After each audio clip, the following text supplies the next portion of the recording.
Bonjour chers internautes de IGFM.sn, nous avons le plaisir de recevoir aujourd'hui à votre émission 13 minutes pour convaincre M. Mamadou Gueye Baoumba, Bonjour.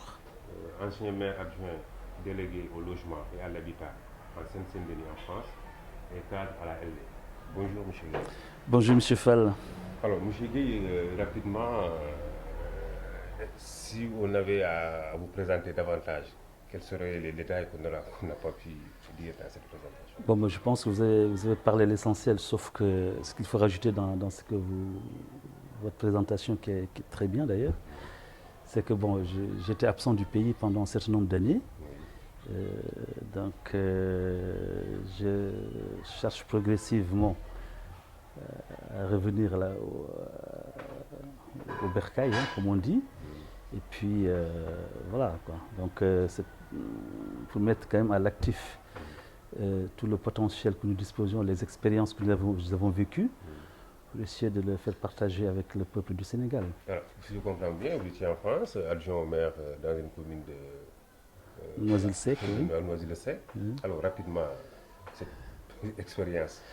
Oui, c'est vachement intéressant parce que quand même, bon, la politique en France, j'étais déjà, commencé ma politique en France. Donc, d'abord au Parti socialiste français, et ensuite, je ne me sentais pas bien, donc j'ai atterri au Parti radical de gauche, qui était géré par une amie à cette époque qui était présente du parti au niveau de ma localité, et qui m'a coopté au sein du Parti radical de gauche, par lequel parti j'ai été élu dans la coalition d'ailleurs, une coalition de gauche à Noisy-le-Sec. Bon, l'expérience que nous avons, c'est qu'on a eu quand même pas mal d'expérience politique, parce que bon, j'ai dirigé quand même la campagne de cette dame-là, qui est Mme Aïcha Khalidi, qui n'est plus d'ailleurs de ce monde. Bon, j'ai piloté aussi, j'ai repris le parti, j'ai piloté le parti localement, et donc j'ai eu à m'impliquer dans la campagne, pas mal de campagnes électorales en France, surtout en Seine-Saint-Denis, que ce soit les élections locales, purement locales, régionales, législatives.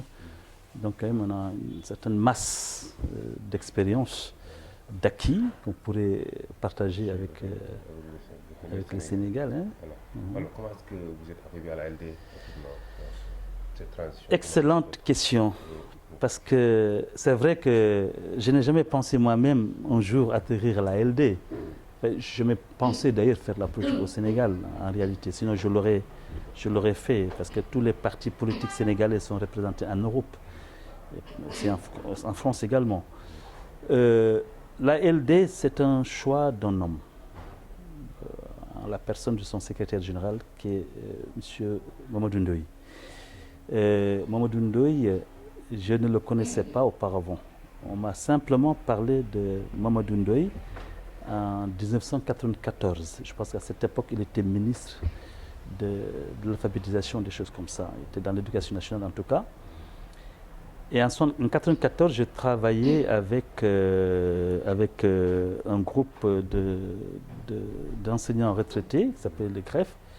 Et le président de ce groupe, de ce réseau d'enseignants français à la retraite, il y avait un monsieur qui s'appelle, qui est vivant hein, toujours, qui s'appelle Gabriel Cohn-Bendit, qui est frère de Daniel Cohn-Bendit, qui un jour m'a dit, en 1994, si toutefois, il m'a dit d'abord, est-ce que vous connaissez un certain monsieur Ndoye? Ça ne me disait rien, parce qu'il faut dire quand même que j'ai quitté le Sénégal assez tôt, ça ne me disait rien qui était Mamadou Ndoye. Bon, c'est après que j'ai compris qui était ce monument. En réalité, c'est un monument. C'est bien après que je l'ai compris du nom. On appelle Gabi. Gabi, je ne connais pas qui est Mamadou Ndoye. Il me dit, écoute, de toute façon, il est actuellement ministre au Sénégal. C'est lui qui est en train de faire des choses extraordinaires au Sénégal en ce moment, dans l'alphabétisation des langues nationales, etc. etc. Bon, entre autres, ce qu'il a fait. Il me dit un jour, tu ne le connais pas certes, mais un jour, quand tu voudras faire la politique au Sénégal, je te conseille vivement de se rapprocher de ce monsieur. Bon, 94, politique, ça ne me disait rien du tout. Je dis, bon, ben, c'est une information, je garde toujours, ce n'est pas un problème.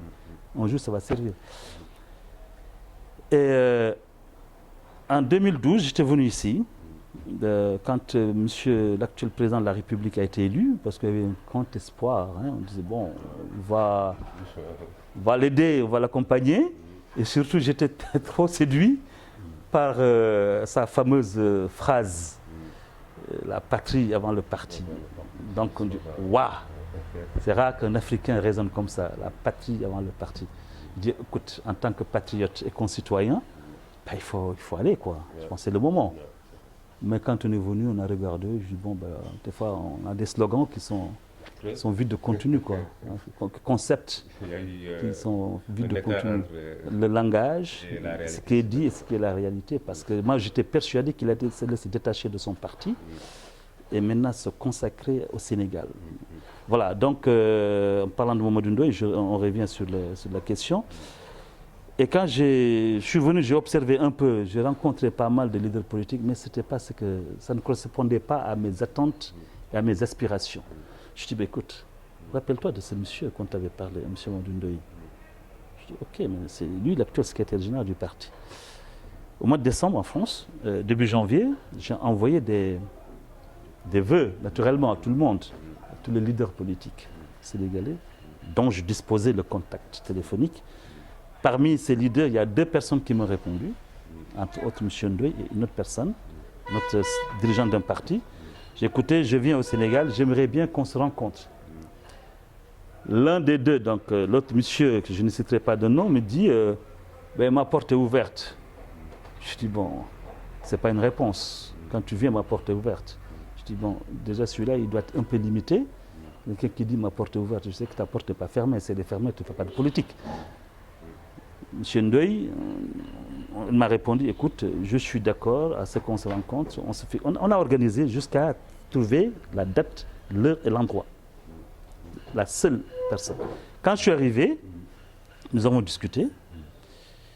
Ben, j'ai compris que Gabriel Cohn-Bendit n'avait pas tort de me dire, de se rapprocher de ce monsieur. Et du coup, je dis, oui, son esprit me plaît. C'est quelqu'un qui a de la conviction. C'est quelqu'un qui, si on le comprenait, je pense qu'on fera beaucoup de choses avec lui. Je dis, bon, écoutez, Monsieur Ndoye, j'ai décidé, je ne connais pas votre parti, je ne fais pas le choix du parti, mais je fais le choix de l'homme et du programme qu'il est capable de présenter. Donc c'est à partir de là, j'ai dit, bon, je vais aller avec lui, on va s'accompagner parce que le pays a besoin des gens comme la LD en réalité. Et surtout le pays a besoin de Mamadou Ndoye, qui quand même a prouvé beaucoup de choses au Sénégal. Parce que dans son système de volontariat, il en a fabriqué des ministres actuellement. Bien sûr. Alors, vous êtes revenu avec des ambitions certainement politiques, nationales. Certainement, oui. Oui, mais je pense que les ambitions politiques, moi, mes ambitions politiques, c'est plutôt une mission politique. Je ne parle pas en termes d'ambition, parce que l'ambition, en réalité, ça veut dire quelque chose. Mais moi, ce n'est pas l'ambition. C'est plutôt dans la conviction. Je suis dans la conviction et dans la vision des choses. Je suis là parce que je suis convaincu du peuple du Sénégal. Je suis convaincu que le Sénégal mérite beaucoup mieux de la situation actuelle. Bon, on rebondit un peu sur l'actualité. Le débat qui domine l'actualité politique, c'est la libération annoncée de M. Karim Wade. Mais vous savez, il y a quelques années, en 2012 précisément, au mois de décembre 2012, je pense que c'était le 15 ou 16 décembre 2012, de mémoire, j'étais invité à TFM, la radio Futur Média, n'est-ce pas? Et c'était avec Joe Maron. Okay, Joe Maron, il m'avait invité, il m'a posé la même question. Que pensez-vous des biens mal acquis? Je dis, ben écoutez, en tout cas, Macky, j'espère qu'il ne fera pas comme Abdou Diouf en 81. Parce qu'Abdou Diouf avait commencé, il mal acquis parce qu'il a créé justement, c'est lui qui l'avait créé. Je dis, j'espère simplement qu'il aura jusqu'au bout des choses. Parce qu'il a été élu aussi en partie pour ça. Qu'il assainisse la situation financière du Sénégal. Et quand il a mis ces dossiers-là dans les tuyaux, le peuple du Sénégal a dit chiche, Bravo, Monsieur le Président de la République, Macky Sall. Donc tout le monde abondait dans son sens. On l'accompagnait. Tout le monde. Je dis, bon, il faut aller jusqu'au bout. Maintenant, c'est 4 ans après. Il rétrograde. Ça devient grave. Ça devient grave pour plusieurs raisons. Mais ça devient grave essentiellement, c'est-à-dire qu'il veut installer un système d'impunité au Sénégal. Ça veut dire n'importe qui peut faire n'importe quoi. Demain, il sort de la prison. Dans certains pays au monde, quelqu'un qui met à genoux le système financier du Sénégal, qui pille l'économie du Sénégal, d'un pays, dirons, c'est une haute trahison. Et la haute trahison, le détournement des deniers publics de la nation sénégalaise, d'un pays, mes chers amis, c'est grave. La sanction de la haute trahison, dans certains pays, c'est la peine de mort. Heureusement, au Sénégal, la peine de mort est abolie. De grâce qu'il laisse ce monsieur terminer sa peine. C'est un engagement qu'il a pris devant le Sénégal et les Sénégalais. Bon, il a fait une première tentative par rapport au référendum sur le rabais, la réduction de son mandat. Les gens ont fait sa campagne, parce que ce n'est pas sa campagne, on a fait la campagne parce que c'est une proposition louable, la réduction du mandat. Et pourtant, il s'était engagé. Il n'a pas fait. Bon, il n'a pas fait parce qu'il ne pouvait pas le faire. Ça, à la limite, je peux le comprendre. Parce que le mandat qu'il avait eu, ce n'est pas son mandat, c'est le mandat du peuple du Sénégal qui lui a confié. Donc comment se fait-il? Le peuple te confie un mandat et tu te réveilles un beau jour, tu dis écoutez, 7 ans, je mets 5 ans. Il ne peut pas. C'est une question de constitution. Le peuple du Sénégal l'a élu pour 7 ans. S'il veut réduire son mandat, effectivement, il doit revenir vers le peuple du Sénégal pour que le peuple accorde cette demande, l'accepte, la réduction de son mandat. On a voté dans ce sens. En tout cas, j'ai fait la campagne du référendum pour le oui. J'en suis fondamentalement fier. Mais là, je suis fondamentalement déçu. Si toutefois que Karim va être libéré, je pense qu'il mesure la gravité du geste qu'il va commettre. J'espère simplement qu'il mesure la gravité de son geste. Pour la paix, la tranquillité, l'équilibre du Sénégal, je pense qu'il vaudrait mieux laisser ce monsieur accomplir sa peine et revenir au meilleur sentiment. Il ne peut pas y avoir la justice à double vitesse, la justice des pauvres et la justice des riches. Parce que vous allez dans les prisons, il y a des prisonniers, des détenus qui ont volé un œuf, qui ont volé peut-être un bout de pain et qu'on a mis en prison. C'est lui qui a mis à genoux l'économie du Sénégal, qui a pillé les caisses, et au bout de 4 ans, on va le libérer. J'espère que le peuple du Sénégal n'acceptera pas en tout cas. Donc un peu sur le dialogue national aussi. Le dialogue national, je pense que moi je préfère une très bonne discussion. Je dis bien une très bonne discussion sans entente, qu'une entente sans discussion. Hein?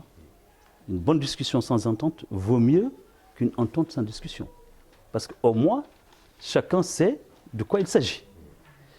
Le dialogue national, c'est que s'il a fait dans l'optique de créer un consensus global qui doit permettre aujourd'hui de maintenir le socle de la démocratie de la République du Sénégal et de la protection de nos institutions chiches. Mais si le dialogue national avait seulement pour objectif d'enclencher le processus de la libération de Karim Wade, c'est très grave. Je pose la question aux gens qui ont participé au dialogue national, mais le dialogue, je suis ouvert à toutes sortes de dialogues, hein, qu'elles soient nationales ou locales ou familiales. Hein? Mais bon, non, bon, il ne faut pas aussi utiliser des concepts qui n'ont pas de contenu. Dialogue national. Voilà. Mais je suis pour le dialogue. Tout le monde est pour le dialogue. Donc, merci M. Gueye. Merci M. Fall. Donc, je rappelle aux internautes que nous recevions à notre émission 13 minutes pour 20 M. Mamadou Gueye Bakoumba, ancien maire adjoint délégué au logement et à l'habitat en CNCDD en France et cadre à la LDEC. Merci. Rendez-vous la semaine prochaine. Merci. Chiche.